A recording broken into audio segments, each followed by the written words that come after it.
Assalamualaikum warahmatullahi wabarakatuh. Perkenalkan, saya Kelvin Maulana Rahman dengan NIM 12021922289, perwakilan dari kelompok 8, dan teman-teman saya ada Faiza Gifari Puanote, Soya Karera, dan Tiffany Jasmine Uzla. Di sini kami akan menjelaskan mengenai data mining terlebih dahulu.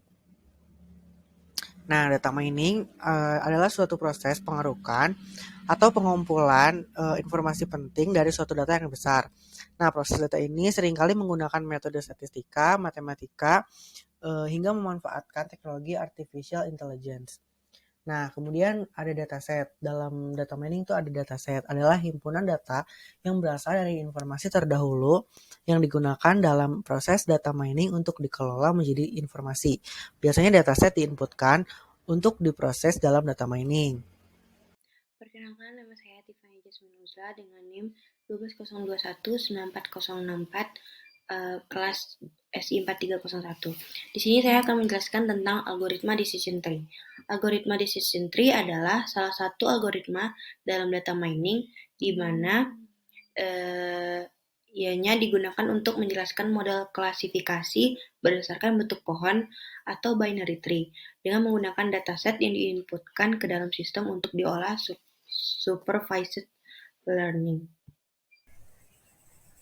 Baik, untuk selanjutnya saya Karera dengan NIM 12021944024. Di sini saya akan menjelaskan terkait implementasi dari algoritma decision tree. Yang pertama ada Chaspain. Chaspain di sini jika datanya lebih dari 0,5 maka dia akan dicocokkan dengan atribut trace BPS. Dan jika trace BPS ini jika nilainya lebih dari 179 maka dia termasuk no atau tidak menderita penyakit jantung. Jika datanya kurang dari 179 maka dia akan dicocokkan dengan atribut old peak. Nah, di atribut old peak ini jika datanya itu lebih dari 2,45 dia akan masuk ke slope, dicocokkan dengan atribut slope, dan di atribut slope ini jika lebih dari 0,5 maka dia termasuk no atau tidak menderita penyakit jantung. Namun jika datanya kurang dari 0,5 dia termasuk yes, artinya menderita penyakit jantung.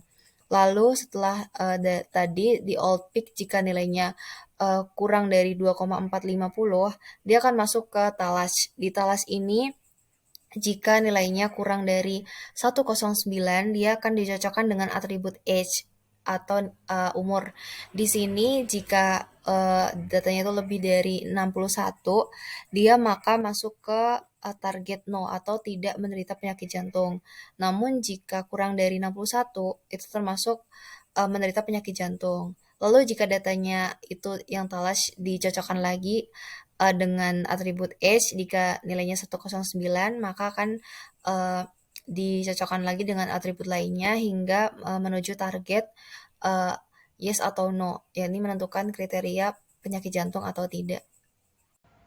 Baik, saya Faizal Gifari Puanote dengan NIM 12029102009 dan saya akan melanjutkan dari penjelasan implementasi dari data mining ini untuk sebelah kanan. Nah, ketika CP-nya ditunjukkan kurang dari sama dengan 0,5 atau kita asumsikan di sini 0, maka akan kita cek talaknya. Apabila talaknya lebih dari 181,5, maka kita anggap pasien tersebut menderita penyakit jantung. Namun, apabila talaknya kurang dari atau sama dengan 181,5, maka akan kita cek CA-nya. Apabila CA-nya lebih dari 0,5, maka akan kita cek trace BPS-nya. Untuk trace BPS yang lebih dari 109, maka kita anggap pasien tersebut tidak menderita penyakit jantung. Namun, apabila trace BPS-nya menunjukkan kurang dari atau sama dengan 109, maka kita akan cek COL atau kolesterolnya. Apabila kolesterolnya lebih dari 233,5, maka pasien tersebut kita anggap tidak menderita penyakit jantung. Namun apabila sebaliknya kurang dari atau sama dengan 233,5, pasien tersebut kita anggap menderita penyakit jantung. Selanjutnya, saya akan jelaskan tentang pembagian materi atau pembagian tugas dari kelompok kami. Yang pertama, saya Faizal Gifari Puanote mengerjakan pembuatan hasil analisis Rapid Miner dan editing video. Kemudian Kelvin Maulana mengerjakan Rapid Miner sebagai membantu pekerjaannya. Untuk Tiffany Jasmine mengerjakan pembuatan penjelasan algoritma decision tree dan Soya Karera melakukan pengerjaan analisis Rapid Miner.